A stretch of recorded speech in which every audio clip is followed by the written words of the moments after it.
Okay. Justine. Okay, good. There you go. Okay, with no further ado, I'm going to jump in so we have a lot to cover. Just jump into where we were last time. So I'm giving a little bit of background on optimization so that we can get ready for equilibrium and distribution inequalities. And so last time I gave you an example of a convergence ring proof. And we went all the way through to the end of the proof, and we showed that subgradient methods have a rate of 1 over square root of t. So it gets within, in this case, the optimal value of the objective function within that many steps. Lenk. So could you move on the right because Let's now ask to go, so we're going to start to go up a hierarchy where we make more assumptions about the function f. Okay?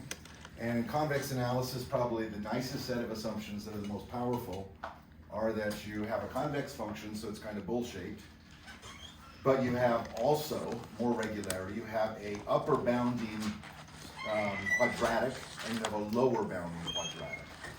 Okay? So we don't just work with quadratics in convex analysis by any means, but we exploit them to upper bound, lower bound, and we see what are the consequences for algorithms on the original function of those two pieces. Okay? So the upper bounding approach is called smoothness. The lower bounding approach is called strong convexity. And these are really closely related ideas. They are both quadratics, and they're dual in a certain sense. So if you learn about conjugacy and Finchel conjugacy, you'll see all the duality relationships among these two ideas. That's not what I'll be doing today, but I kind of wish I could. It's very beautiful. So let's start with smoothness. And the goal here is going to be, first of all, I'm going to go quickly. I don't intend to be a full lecture on convex analysis. I just want to get to a few proof techniques that we'll be able to use later when we get to variational inequalities. So I can also go relatively quickly there. Oh, thank you.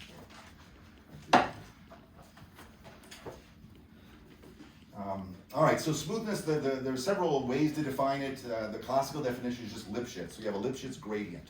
First of all, we assume we have a gradient, so we're no longer in these kind of functions, but we moreover assume it's Lipschitz. So gradient at some point x minus the gradient of some f at some point y, everything is convex here, is less than or equal to a constant beta x minus 1. So that's just Lipschitz of the gradient. And in this field, that's called smoothness. So the word smoothness is used in different ways by different people at different times in different fields. But here, that's what smoothness means. Okay, so equivalently, so this implies, and it's implied by, the following. So f of y is less than or equal to f of x plus the gradient at x times y minus x in the product plus beta over 2 x minus y squared. Okay, so there's your upper bounding quadratic.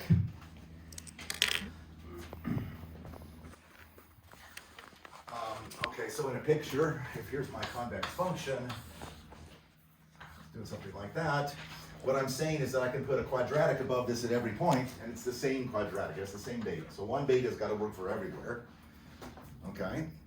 Now it's sort of, obviously I can put quadratics above lots of things, but I also have to touch the function at the point x. So here's the point x. So this quadratic is one that touches here, and then it has a curvature beta above that, and it has to upper bound. So that's what that statement is saying. So if you plug in y is equal to x, you will get that this upper bound is equal to f of x at x. Okay? So that's kind of a regularity condition. You've got to be able to take a bowl-shaped object to a high dimension, or more than one dimension. This would be a bowl-shaped object up here. This is not. So this bowl-shaped object has got to kind of move around and sit above the function everywhere. All right, so from here, I want you to do this as an exercise. If you enjoy these if you really want to learn this stuff, you've got to kind of play around with these things. Going from here to here is, anybody have any idea how would you go from there to there?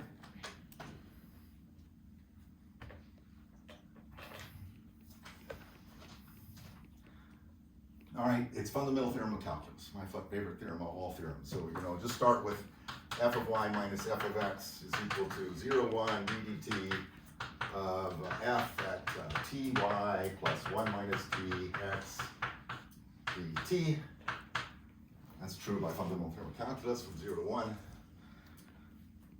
And now take derivatives inside, and then at some point you're going to use this condition, and you're going to probably use Cauchy-Schwarz.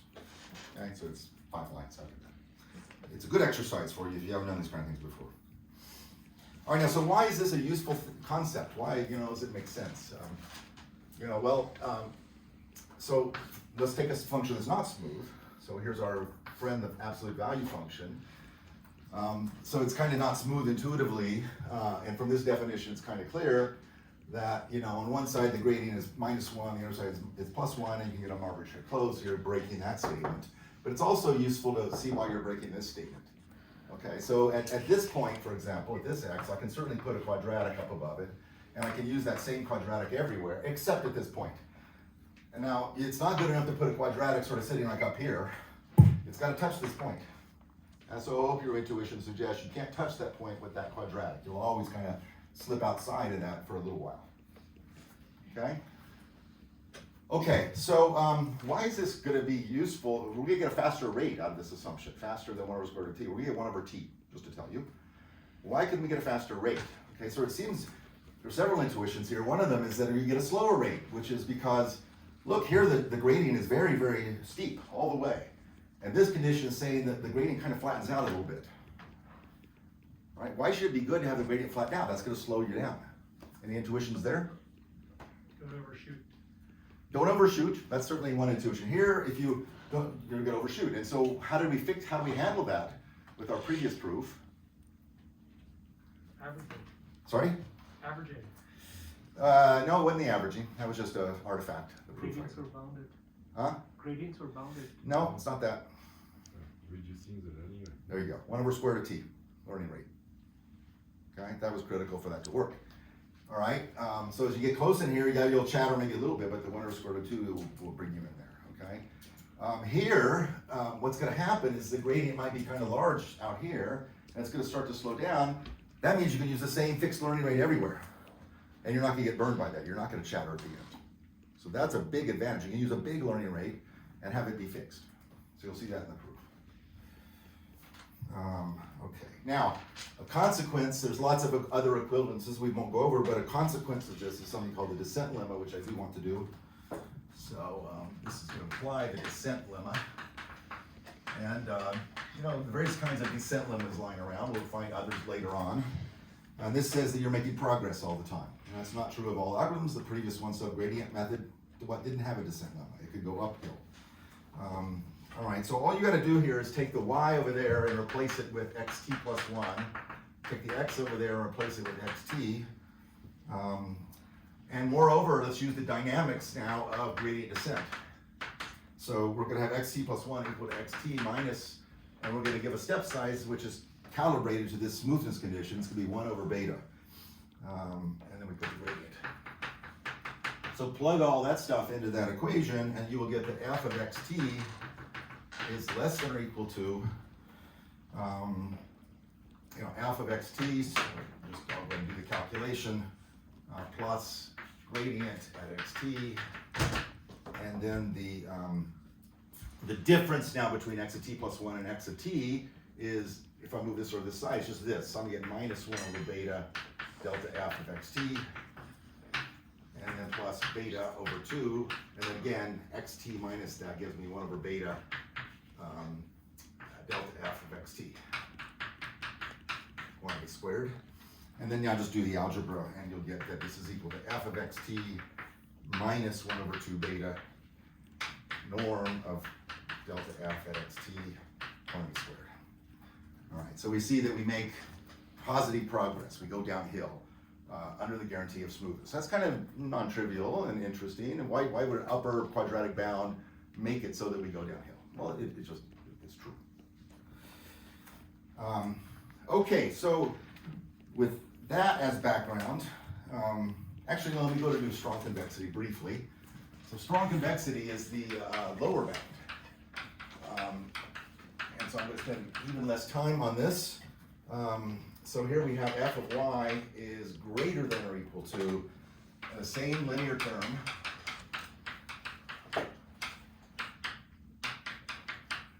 and then another parameter alpha, and then again the quadratic. So it looks very similar, but the inequality got reversed. So we have a lower bounding quadratic here.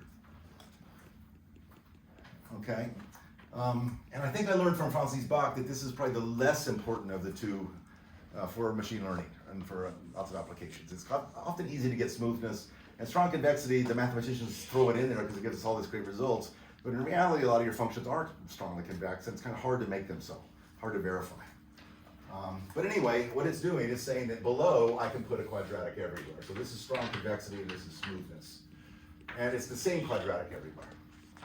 Okay, so I'm nesting my function between these quadratics. Now here's a good little function to think about to help you get more intuition. In n-dimensional space, consider that object. So we all know that that's it's got bowl-shaped it's bowl-shaped and it's got elliptical contours. Okay, and the major and minor axes here are given by eigenvectors. And if this is lambda 1, this is lambda 2, this is the bigger of the two. Bigger curvature in that direction. So lambda 1 is bigger than lambda 2. All right, which of those two directions determines, I claim this is both smooth and strongly convex. So let's think about smoothness. We're trying to put a bowl-shaped object of curvature beta, homogeneous, above this. Which of the two directions most determines beta? All right? Yeah, if I'm trying to put something above this and fit it in here, this direction's all flat. I can put it anywhere with a big beta, a small beta. But here, I'm limited. Okay, so beta in fact is equal to lambda 1 here. It can't be any bigger than that. Smaller than that. Smaller. It can't be smaller than that. You can't let it flatten out any more than that because you've got this steeper V. Okay, and so now you might be able to guess, what determines the strong convexity parameter? Lambda 2. And so in fact, alpha is equal to lambda 2 here. And so think in this direction, if you're putting a bowl-shaped thing below, quadratic below, it's this direction which determines how steep it can be. Alpha can't be bigger than something. Okay, so that's really interesting. The one-dimensional pictures don't do justice. This is better because it shows you that the smooth and strong convexity can be determined by orthogonal directions. And so they can be there's a gap between them because of the geometry. All right, and so in fact, this ratio between beta and alpha is called the condition number, and it's the same condition number as you define in linear algebra. Okay, so in linear algebra, for numerical purposes, you define the condition number as the ratio between the maximum eigenvalue and the minimum eigenvalue, and that determines the performance of numerical algorithms. Well, for similar reasons here, the smoothness parameter divided by the strong convexity parameter is called the condition number, and it's going to determine the rate of convergence of all our algorithms. Okay, any questions about that? Is there anything else about anything different from quadratics that can be both strong convex and smooth? I guess not, right? Oh, tons of functions would be both convex and smooth. Most functions. You have an example, a logarithm, entropy type functions are convex and smooth, strongly convex and smooth. I mean, so not strongly convex are things that do things like this. They flatten out too much. Yeah. Right, that's no good. One example is logistic function, which is not strongly convex. Yeah, you can get smooth and not strongly convex pretty rare in a lot of applications we have, but it's not that common to get both strongly convex. Just lots of functions. And also, if we're on a compact set, we don't have to worry about things kind of having asymptotic limits. Then it's easier. Yeah. Okay, so with that in hand, what I'm going to do is prove that we can get a 1 out of t convergence rate with smoothness. I'm not going to then proceed to tell you what happens when we add strong convexity. I'm not going to really prove it. Let me just say what it is. You go from 1 over t all the way up to exponential in t. So that's called a linear rate in optimization theory. So it gives you a much faster rate, but at the expense of requiring this thing, which again is hard to verify and may have a hyperparameter you don't know how to set. Okay, so let's do this proof now, real quick. Where am I on the proof? Yeah. Let's try it. Now I've got lost here. That's that.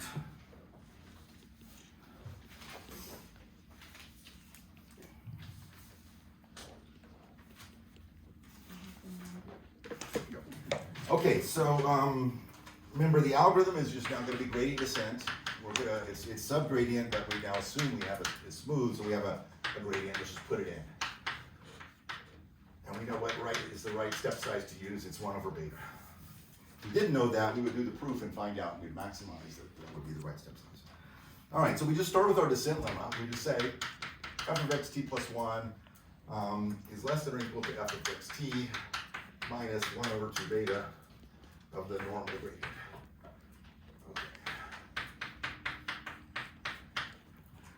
Okay, now as usual, this is just a game of norms and inner products and function values. Those are kind of the things that we have to play with here.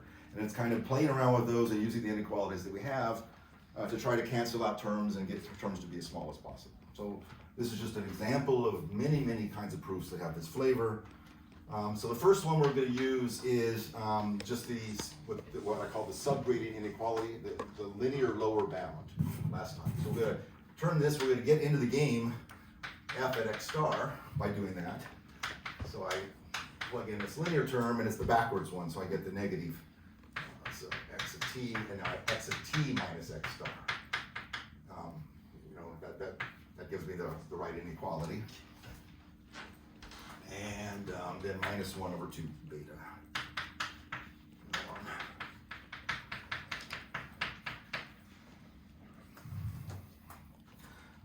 Okay, so now the game is, as always, is trying to play around with these things, and it turns out, I mean, you should try this yourself, kind of play around with it a little bit and see kind of what works here. Instead of working with this thing, we don't really have a control over that, but we're going to put that together with these things. Right, how do you put an inner product together with a quadratic? That's called completing a square in high school. So we're going to complete the square here. So f of x star plus, and now you just got to try it, work it out until it works, and afterwards look at it and then convince yourself you could have thought of it in the beginning. So it's that minus xt minus x star minus 1 over beta del f xt squared. All right, now you could have thought of this because expand this thing out and put these two together. So the first term will be that thing squared and have a minus sign, so it'll cancel that. Okay, so then all we got left here is the inner product. What's that inner product? Plus the quadratic. So it's just completed the square.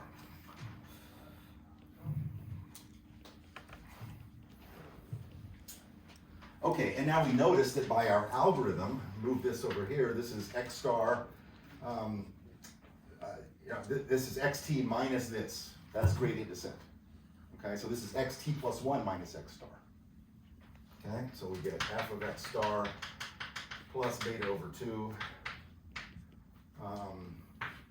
xt minus x star squared minus xt plus 1 minus x star squared.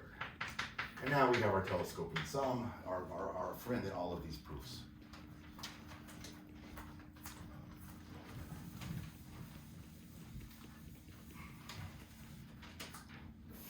All right, so go ahead and telescope. And now on the left-hand side, instead of getting a sum, I'm going to use the fact that I have a descent lemma, so I'm always going downhill. So the thing at the end is smaller than the things that come before, and it's smaller than the average of the things that come before. So where I had an average last time, I'm going to be able to replace it with the last iterate. Okay, so another kind of common trick. So f of xt here now, which is the last one in the series, move the f of x star over to the left-hand side.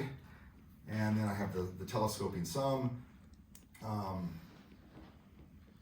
is less than or equal to 1 over t beta over 2.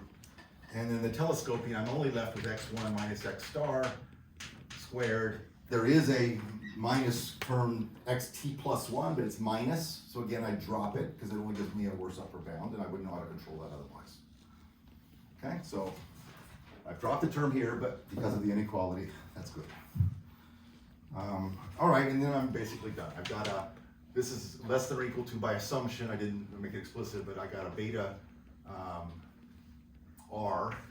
This thing is less than or equal to some r, 2t. I think I called that r squared last time. Okay, so there's your rate. It's a 1 over t rate, and there's actually the constant, which has kind of a nice interpretation. If you wanted to write this as 1 over Lipschitz constant or something, that would be another way to write this. And I think that's the right constant, but luckily Nadi Shribro is not here today to point these things out. Let me just tell a Nadi Shribro story, which is that he was an expert on optimization long before I was. And in fact, I'm not really, even to this day, probably not an expert on optimization, but I became more of one when I was on sabbatical in France like 10 years ago, and I was in Francis's lab. And Francis and his students were doing great work on this stuff, so I got all interested and learned about it and started to do work in it. And at some point I had what I thought was a cool new result. You'll see it later actually involving Hamiltonians, Hamiltonian perspective on optimization. So I decided I'm gonna go talk about this in front of an optimization crowd. You know, bravely, I like to do that. And in the room was Nadi Shubro, was, you know, a friend. But he's famous for asking lots of questions. I think he's displayed that here. And they're hard questions, and they're good questions. So I went in there, and I said, oh, jeez, Nadi Shubro. I was like, oh, boy. He's gonna find the flaw in the whole argument. And what happened is for an hour, he just sat there quietly, and that was it. I was very grateful.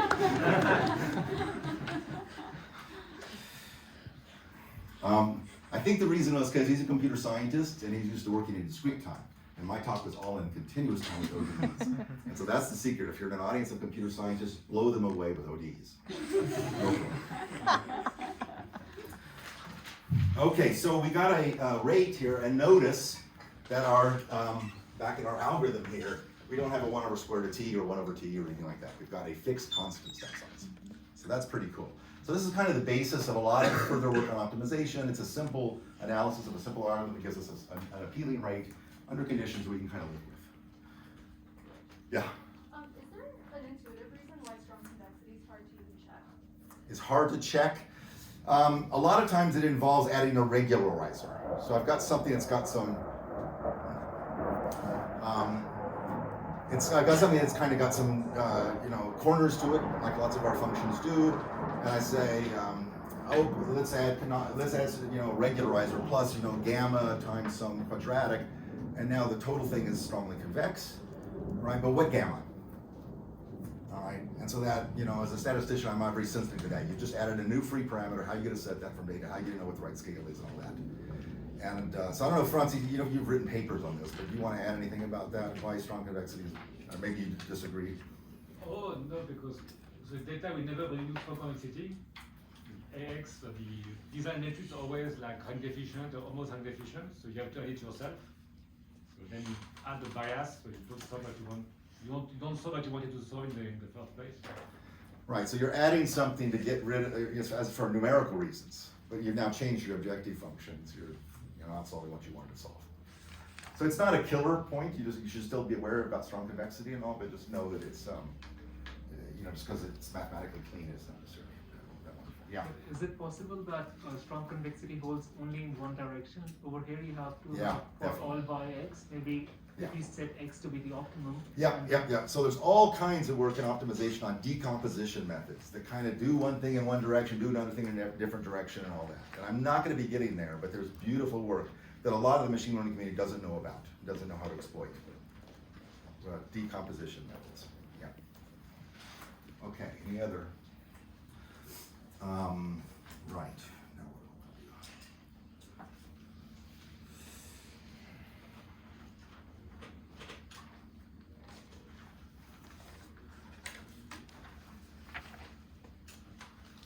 to do? Okay, so I think what I want to do now is go to slides, if you don't mind. Mike, really quickly, Yeah. you mentioned that with strongly convex functions you can get a linear rate. Do you want to just unpack that real quick? Yeah, I just want to say, so with strongly convex, we can, at the end of the analysis, so this is smoothness.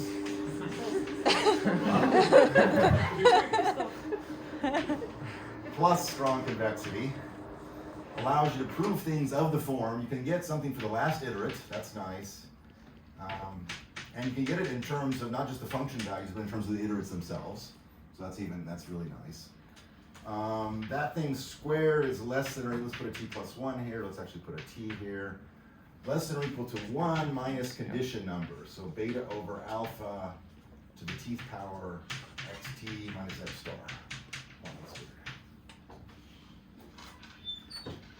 Okay, so that's what's, if you just now iterate that out. Alpha over beta? Alpha or beta, thank you. Yeah, I want something smaller than 1, thank you. So you have very little time to write it down there. But if you iterate that out and then use the, exponential upper bound of a, product of functions, you get e to the minus condition number. Okay, so that's called linear convergence. You're knocking off a fixed fraction of the error at each step. Okay, so hopefully this will now come up. double. You? No. Okay, so I'm going to now just go through some slides that have a bunch of results in them. And I probably, mostly I will not be proving things here, but kind of the point is that you've kind of seen some of the proof techniques. And I'm going to be able to sort of elaborate a little bit as we go. All right, so here's a line of work that started about 5 years ago. There's now been a whole series of papers by us and others. The culminating paper in our group was with these 4 folks, with Chi Jen, who's a student with me at Berkeley. And we published it in the journal, the ACM, and it's kind of got all the results for saddle point, non-convex, stochastic gradient, and gradient descent. Okay, so I'm going to kind of highlight some of the results here. I won't talk about the stochastic ones, but you can see those in the paper. All right, so this is going to be about now non-convex optimization. Right, so everything up here has been convex. What can we say about non-convex optimization? Right, so the goal here is going to be somewhat limited. We don't want to find a global optimum. We're not going to ask to do that. We know that's going to be impossible. What we might like is that in high dimensions, I can throw you down arbitrarily into a non-convex but smooth function, and you're going to start to move. And there might be a whole bunch of saddle points around you. That's pretty common, in fact. And there might be some decent local minima out there, or even a global minimum. There may be just one minimum and a lot of saddle points. That's a pretty typical situation. And what I like to guarantee is those saddle points aren't going to mess me up. I'm going to move and navigate and get past all the saddle points, and I'm going to get a rate for that. I'm not going to just ad hoc say this works and do it empirically. We're going to get a rate. So we're doing non-convex optimization with getting rates. Okay, so here's a picture of a saddle point. In this part of the talk, the saddle points are bad things. You want to avoid them. In the second part of the talk, they're going to be the good things. They're going to be the equilibrium. You want to go towards them. And we're going to be kind of flipping some ideas around. All right, so, in 2 dimensions, this doesn't seem like a pretty, too big a deal. You may be kind of coming down the hill here nicely, and then you kind of arrive here, and for a little while, you're kind of a little bit lost. And then eventually, you find the negative eigenvalue, you flip out. Now, in 2 dimensions, that shouldn't be too hard, but what about in 100,000 dimensions? And what about that there's only kind of few directions of negative escape? So maybe you would spend a whole lot of time there, kind of just perturbing around, and that time might accumulate as you hit now another saddle point and all. So it could take it arbitrarily long. And as an engineering field, we don't want to have algorithms that last arbitrarily long, or exponential time, or even high degree polynomial time. Okay, so what do we expect here? Well, so first of all, from optimization, what I've already told you about, if we do this, and we do it on a smooth function, we know that we're going to do it in a dimension-free number of iterations. And we can get a rate which is 1 over epsilon squared. Okay, so here's a different way of writing rates, by the way, just to say that instead of saying how many steps does it take to get to here, I say instead of saying what error do I get after a certain number of steps, this says I want to achieve a certain error, how many steps does it take to do that? Okay, so 1 over square root of t turns into epsilon squared when I go in the other, when I just invert. Okay, so this is another standard way to write rates, kind of converse. All right, and so this is kind of the Nesterov, all these arguments are classical, and Nesterov is someone who has a book on it and developed a lot of them. And you see this kind of initial radius here, you see a Lipschitz constant, and the key here is that you see this epsilon squared. Okay, so this now is convergence to a first order stationary point. Now, here we don't have an optimum, there's no x star on this page, because we don't necessarily have it, we don't expect it. What we do hope, though, is that we can find the gradient getting small. That would be kind of maybe the best we could hope for. All right, but if we run that algorithm on this thing, that's no good. Because there's places where the gradient gets small, which are saddle points, or even local maxima. And we don't want to be stuck near there, even if we don't converge to them in the asymptotic limit. Okay, so in fact it turns out, and I'm not sure I have that slide here, no I don't. We had a sequence of papers that we proved using Morse theory that there are no asymptotic, that the asymptotics of gradient descent is it never ends up in saddle points. Okay, so this was known in continuous time, that's classical. But in discrete time, it wasn't known, and so we had a paper on that. So you start arbitrarily there, and there's a smooth function, but it has flat saddle points. You can get sucked in for a long time, heading towards the saddle point, but you actually will eventually emerge. But eventually could be arbitrarily long time scale. So that was, in some sense, a negative result. Okay. Then there came a paper by Ronge and others showing that you can actually escape in polynomial time. So that was really cool. That was a little bit of a breakthrough. Right, but polynomial could have been bad. D to the cubed in 100,000 dimensions would have been terrible. Okay, so that's what this paper aimed to work on. And so what we were able to do, and I'm just cutting to the chase here, this was the Nesterov style result. We get a 1 over epsilon squared, and we have just simple problem constants here. So we analyzed in this situation something called an epsilon second order stationary point. So what that is, it's a place where the gradient nearly vanishes, just like before. All right. Moreover, the smallest eigenvalue of the Hessian is bounded below by an epsilon as well. Okay. All right, by a negative epsilon. You're kind of allowed to have a little bit of negative. Okay. Those are the second order stationary. So those rule out saddle points. So if you converge to a second order stationary point, that could certainly be a local minimum. And in some weird topologies, it could be some other kind of objects, but mostly not. For neural nets or whatever, no. Okay, so converging to a second order stationary point means avoiding all the saddle points. So what we're proving here is that we can converge to this with a specific algorithm. We call this perturbed gradient descent. It's just one of a variety of gradient plus noise. Okay, and this happened to be kind of a homogeneous round noise around the iterate. But you can analyze Langevin and other kinds of stochastic algorithms and you get the same result. This was just the one we chose for this paper. So that algorithm runs in this amount of time. All right, and so you see, amazingly, we thought, and we still think, epsilon squared there. So having saddle points does not slow you down at all, quote, almost, does not slow you down at all relative to doing gradient descent on a convex function. So it's kind of amazing. Another one of the beautiful facts about gradient methods. All right, now, so, and here's the Lipschitz constant, here's the initials, but you see a little tilde there. So as analysts, we often throw in a little tilde to hide dimension dependence, because we can't figure it out. We did figure it out in this case, and so here we actually write it down. The dimension dependence was logarithm to the 4th power of b.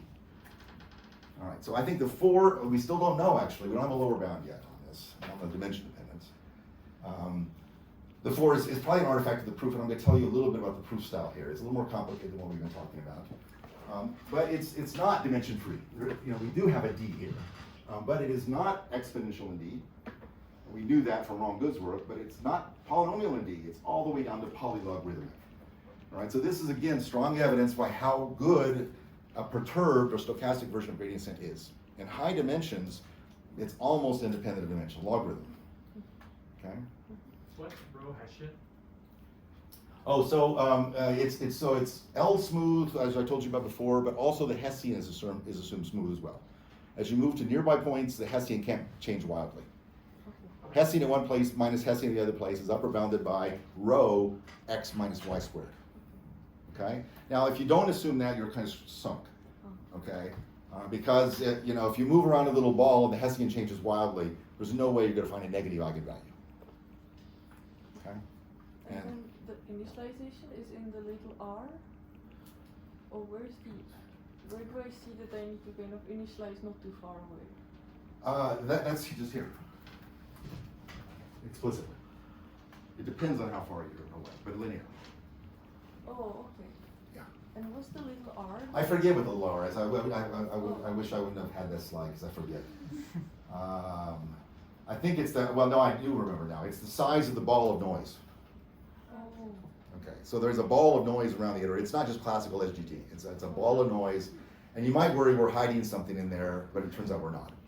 Okay, so we're able to give you a formula for R. And it's natural. Can I ask you maybe a naive question there? If you take a potential which is there's no heavier than saddle point, like the inverse of a Gaussian, Yeah. it's just extremely flat. Yeah. What's the catch? There's no catch. This will converge at the promised rate, 1 over square root of t. But that requires the noise then, right? Because otherwise you. No, the noise is only for the saddle point avoidance. Your function that has no saddle points, that's just classical theory. It'll converge at rate 1 over square root of t. No, it's not convex. Oh, if it's not convex, no, that's a whole different topic. Here I'm worried about saddle point avoidance. But what I'm trying to understand is why this means this is non-convex. So here why does it include the case which is non-convex in the way I say? Like you take the inverse of a Gaussian, or minus a Gaussian. So you start several Right. lines away. Yeah. It's totally flat. There is no gradient. So why there is no saddle point to avoid? I agree. Yeah. Okay. But the minimum is very hard to find. Right. So the minimum, that term of f of x naught minus f star will be well, it also will be bounded, I guess, in your case as well. Okay. So good question. Well, let's see. It's been a while since we did this. Probably we have a compact. Sorry. Here you find a stationary point, a local minimum, so the global minimum here. Yeah.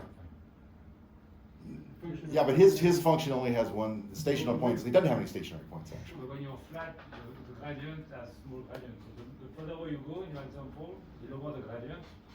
So Right. Yeah, actually, I guess it's in my epsilon, right? So my epsilon is the norm of the gradient. No? the norm of the gradient, Okay. right? So Yeah. your gradients are getting really flat. Eventually, my gradient will be flat too. So yeah, thank you. Yeah, this is 5 years ago, and I'm a little bit fuzzy. Yeah. And why the rate of convergence does not depend on the noise magnitude?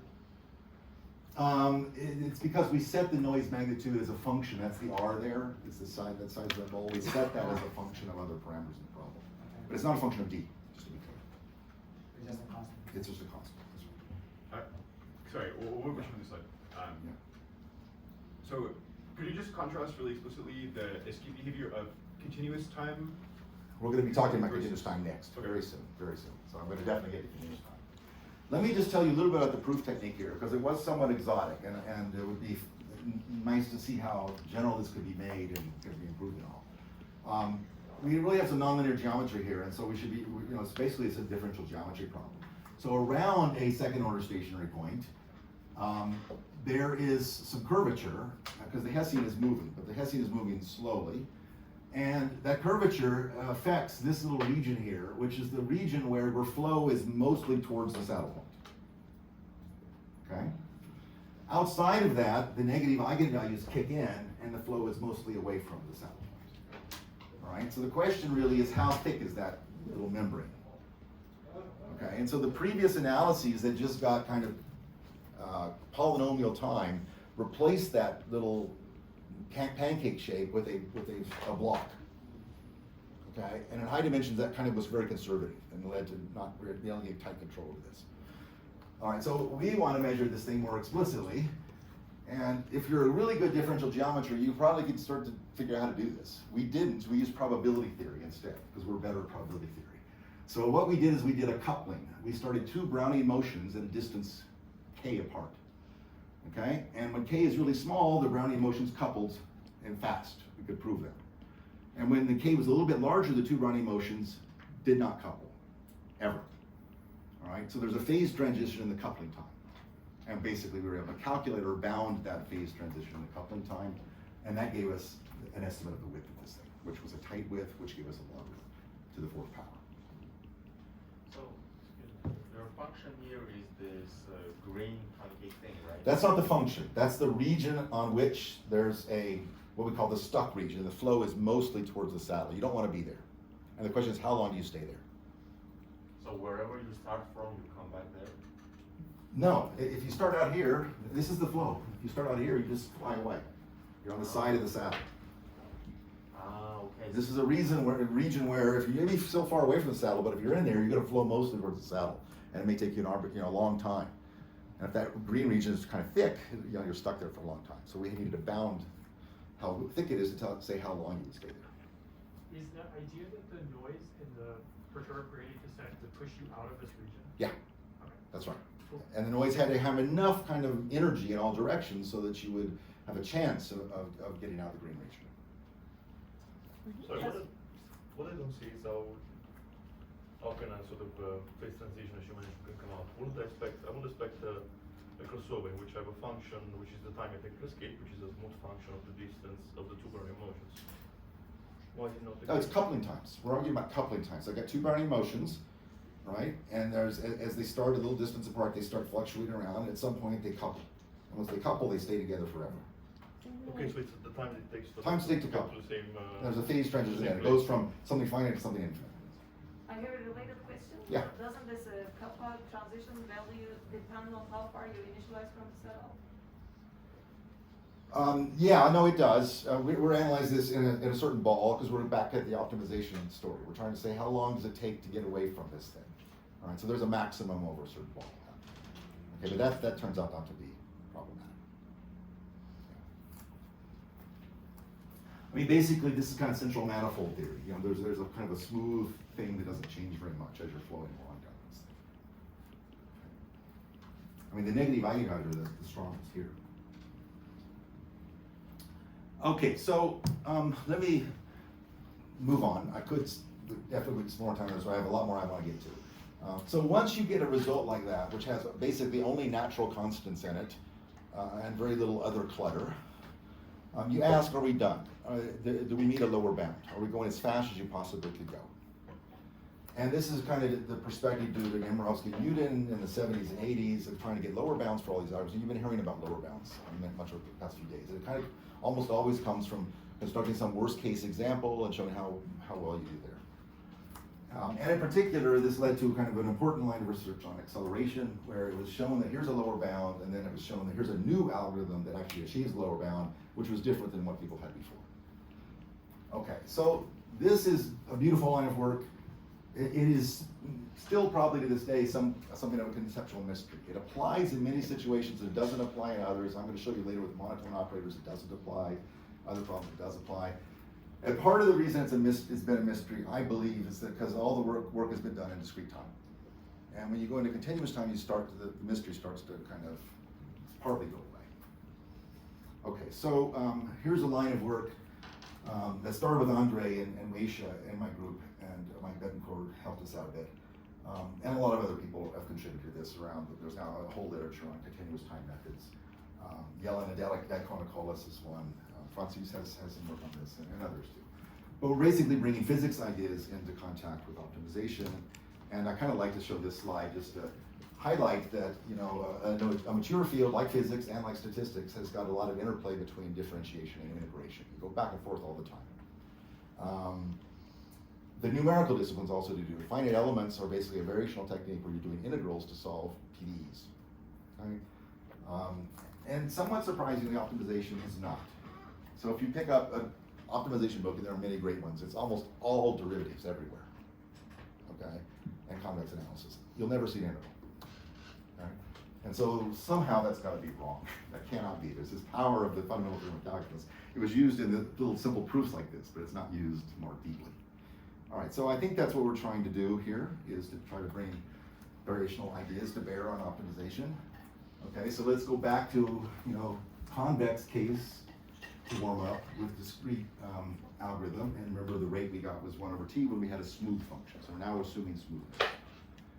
Okay, so 1/k or 1/t in my previous notation. So this is a very nice result. Are we done? And so various people asked that question, and Nemirovsky and Jordan were among the first to find a lower bound. And the lower bound they found, first of all, lower bound could be badly lower bound. You know, it may not give you an indication. It's a terrible lower bound. There could be a gap because it's a bad technique. But they had a nice function, a function that seemed like you should be able to handle. And that function took provably 1/t squared. Okay? And it seemed like, you know, a nice function, you should be able to handle it, but it's kind of, you know, captures some of the hardness of the problem. So that was kind of the idea. And so Nesterov, who was, I think, a student of Nemirovsky's, came along and said, well, I can design an algorithm which actually achieves 1/t squared. So no one had done that before, people had tried. And he came up with this algorithm, and here it is. So it's got two pieces to it. It's a second order difference equation. And there's one piece which is just basically gradient descent on